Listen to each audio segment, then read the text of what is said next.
পবিত্র ঈদ উল ফিতর উপলক্ষে ৩ দিন সকল শ্রেণীর বন্দীদের একবার বিশেষ সাক্ষাৎ ও টেলিফোনে নির্ধারিত নম্বরে কথা বলার সুযোগ করে দেয়া হয়। এমনকি নিরাপত্তা নিশ্চিত করে একবার বাইরের খাবার গ্রহণের ব্যবস্থা করে জেল কর্তৃপক্ষ।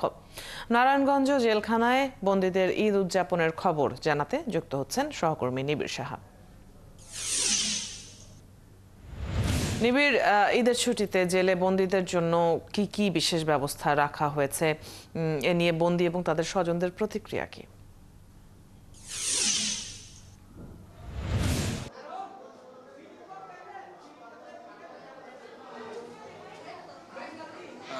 অদিতি, আমি সকালে এসেছি এই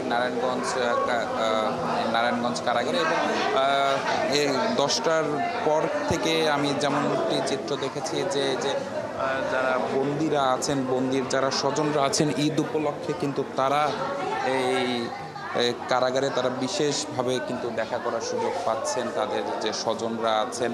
এবং এখানের যে পরিবেশ, এই সাক্ষাৎ কক্ষের পরিবেশ, সেটি কিন্তু আসলে অনেকটা আবেগঘন, কেননা দীর্ঘদিন যাবৎ তারা দেখা যাচ্ছে যে একে অপরকে সামনাসামনি দেখছেন না, কিংবা এই যে ঈদের মতো একটি বড় উৎসব সেটি আসলে দীর্ঘদিন যাবৎ তারা পালন করছেন না। আমরা এই অনেককেই দেখছি যে আসলে শিশুদেরকেও তারা নিয়ে এসেছেন। যে কিছুক্ষণ আগে আমি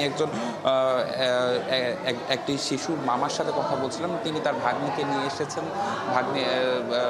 বাবা মেয়ের সাক্ষাৎ করাতে, এবং তিনি বললেন যে আসলে দীর্ঘ 1 বছর পরে সেই শিশুটির সাথে তার বাবার দেখা, এবং 1 বছরের বেশি সময় যাবৎ তার বাবা কারাগারে আছেন। এবং তার আগে জানিয়ে রাখি যে আমি আরেকটি শিশুর সাথে কথা বলেছিলাম, তার বয়স যখন 5 মাস, তখন থেকে তার বাবা কারাগারে, এবং বাবাকে ছাড়া এই ছোট্ট শিশুটির এবার প্রথম ঈদ।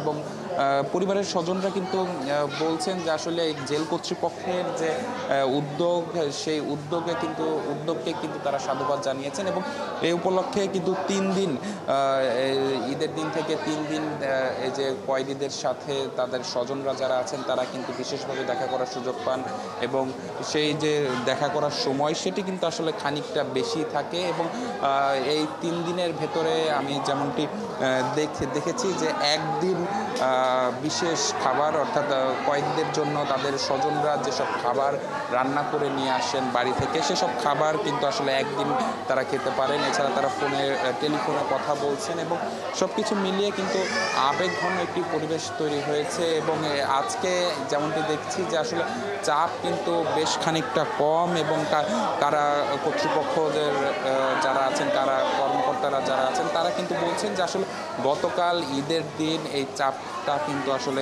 বেশ খানিকটা বেশি ছিল। এবং সব কিছু মিলিয়ে যদি বলা যায় যে এখানে একটি দেখা করতে যারা আসছেন তাদের গল্প এক এক রকম, এক এক ধরনের আবেগঘন।